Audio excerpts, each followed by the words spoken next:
The Las Vegas Raiders just turned one draft weekend into a warning nobody in the AFC West should ignore. This was not random hope. This was not a front office throwing names at a broken roster and praying something works. John Spytek walked into the draft with a clean plan, and by the time it ended, the whole team felt different. The offense got a new face. The backfield got faster. The defense got younger, sharper, and harder to read.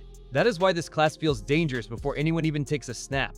The first shock is Fernando Mendoza, because when a team finds the quarterback it truly believes in, everything around the building changes. Clint Kubiak now has a passer built for rhythm, timing, and control, and that matters more than loud draft night reactions. Then the ground game gets even more serious, because Ashton Jenney already brings power, and Mike Washington Jr. brings a different kind of burst. One hits you, one runs away from you. That puts stress on a defense before the ball is even snapped. But the real twist is what happened on the other side of the ball. Rob Leonard did not get one helper. He got a group that can change the way Las Vegas covers the field. Trey Stukes, German McCoy, Dalton Johnson, and Hezekiah Masses give this secondary range, speed, and attitude without needing empty talk. The Raiders did not just draft players, they drafted a mood change. And it starts with the one name that now carries the weight of the whole rebuild, Fernando Mendoza. The Las Vegas Raiders did not take Fernando Mendoza just to win draft night. They took him because this franchise needed a new center of gravity, the kind of player who changes how a locker room walks, how a coach calls plays, and how fans look at the season before it even starts. But here's the part people are rushing past. The pressure is not only on Mendoza, it is on everyone around him, because when a team uses the first pick on a rookie quarterback, every weakness gets exposed faster.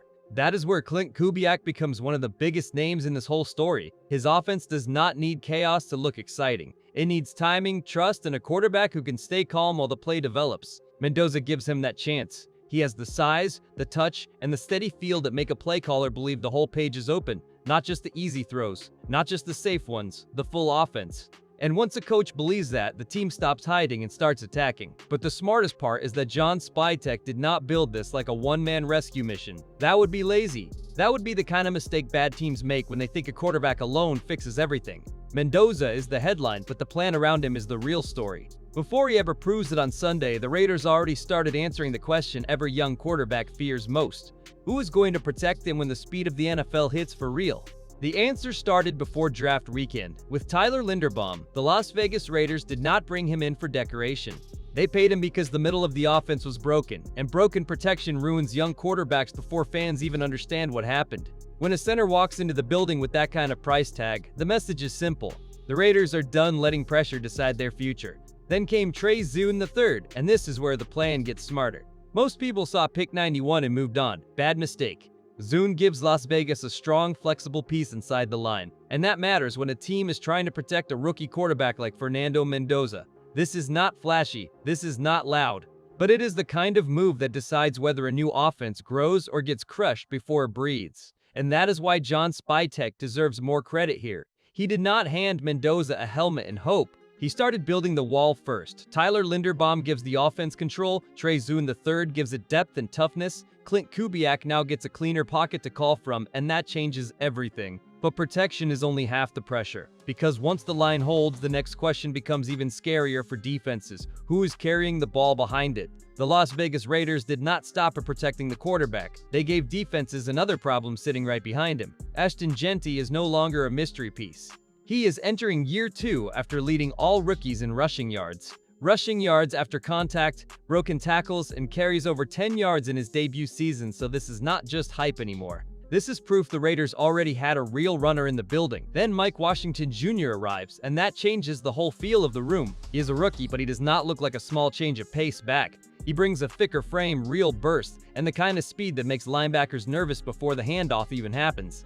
The Raiders traded up to grab him at pick 122 after he rushed for 1,070 yards and 8 touchdowns at Arkansas, and that move tells you they were not waiting around for luck. Now the pressure on Clint Kubiak becomes a good problem. Jenney can punish a defense between the tackles, then Washington can turn one clean crease into a long run. That forces safeties to step down. That opens windows for Fernando Mendoza. That makes play action feel dangerous again. The Raiders are not building an offense that asks the quarterback to save every drive alone. They are building one that makes the defense choose the wrong answer. And once the run game starts creating fear, the next question moves to the defense, because Rob Leonard suddenly has his own group of young pieces ready to change games. The Las Vegas Raiders made one thing clear with this draft. They were tired of watching the back end of the defense survive instead of control games. Trayden Stukes comes in as a rookie safety, but he does not feel like a small patch on a weak spot. He feels like the first move in a much bigger change. A defender who can move around the field gives Rob Leonard more than coverage help. It gives him freedom. Then came the part that made the room feel different. Jermon McCoy slid into the 4th round, and Las Vegas did not wait for someone else to steal the value. They moved. That matters, because when a corner with real cover talent falls, smart teams do not overthink it. They trust the film, they trust the plan, and they take the swing. McCoy gives this defense another young piece who can grow into something much bigger than his draft slot.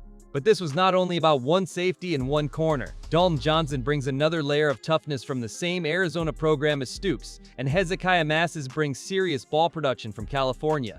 The numbers tell you why the pick matters. Masses finished with 18 passes defended and 5 interceptions, and that kind of production gets attention fast. Suddenly, the Raiders' secondary does not look empty anymore. It looks young, hungry, and built for a coordinator who wants to hide his next move until the quarterback has already made the wrong read. The Las Vegas Raiders gave Rob Leonard something every defensive play caller wants: options. Not one obvious answer, not one predictable front. Options. He already knows how to build around the line because he worked with this group before becoming defensive coordinator, and now the room has more ways to attack. Maxx Crosby is still the name every offense must circle first, but the help around him is no longer thin. That is where Malcolm Koonce, Kwity Paye, and Kieran Crawford make this interesting. Koonce gives the front another edge threat. Paye brings veteran power. Crawford arrives as a rookie with burst and upside from Auburn. None of that means the defense is finished. It means quarterbacks have fewer quiet snaps. If protection slides toward Crosby, somebody else gets space. If the ball comes out late, the coverage behind them has a chance to turn pressure into panic. And this is the hidden value of the whole defensive plan. Leonard does not need to show the same picture twice. He can walk one look to the line, drop another player back, bring heat from a different angle, and make the quarterback solve it fast. That is when young defensive backs become dangerous. That is when rushers look faster. That is when a defense starts stealing possessions instead of waiting for mistakes. But the real test is coming from the division, because the AFC West does not give anyone an easy Sunday. The Las Vegas Raiders did not build this class in an empty room. They built it inside a division where every mistake gets punished fast. The Kansas City Chiefs still carry the biggest name in the room with Patrick Mahomes. The Denver Broncos have Bo Nix growing inside their system. The Los Angeles Chargers still have Justin Herbert, and that alone forces every defense to stay awake for 60 minutes. That is why the Raiders draft starts to look different when you view it through the division. This was not only about adding talent, it was about surviving the exact quarterbacks they have to see again and again. You need coverage that can hold. You need pressure that arrives before the throw gets comfortable. You need an offense that does not panic if the other side scores first. Las Vegas finally looks like a team that understands the fight it is actually in. The scary part is how connected the plan feels now. Fernando Mendoza gives the offense a future. Klint Kubiak gets a playbook that can breathe. Rob Leonard gets defenders who can move, hide, and react. Nobody should crown the Raiders before the games begin, but pretending this roster still looks harmless is lazy. The division did not get easier. The Raiders just stopped acting like they were supposed to stay behind. The Las Vegas Raiders finally gave their fans something stronger than hope. They gave them a direction. Fernando Mendoza is the face of it, but this class is bigger than one quarterback. That is the part people will miss if they only talk about pick one. John Spytek did not chase a headline and disappear. He kept stacking answers one after another until the roster started looking like it had a real spine. That spine runs through every part of the team. Trey Zune III helps the front hold up. Mike Washington Jr. adds another threat behind Ashton Jeanty. Malik Benson gives the offense speed that forces defenses to respect the deep field. Then the defense gets its own wave with Trayden Stukes, Jermod McCoy, Dalton Johnson, Hezekiah Masses, Kieran Crawford, and Brandon Cleveland. Every name has a job. Every pick has a reason. That is how serious teams are built. Now the pressure shifts, not away from Las Vegas, but onto the teams that still think the Raiders are the same easy story from last season. They are not. Klint Kubiak has more ways to move the ball. Rob Leonard has more pieces to hide his looks. Raider Nation has a class worth arguing about all summer. So the real question is simple. Did the Raiders just rebuild the roster, or did they fire the first warning shot at the whole AFC West?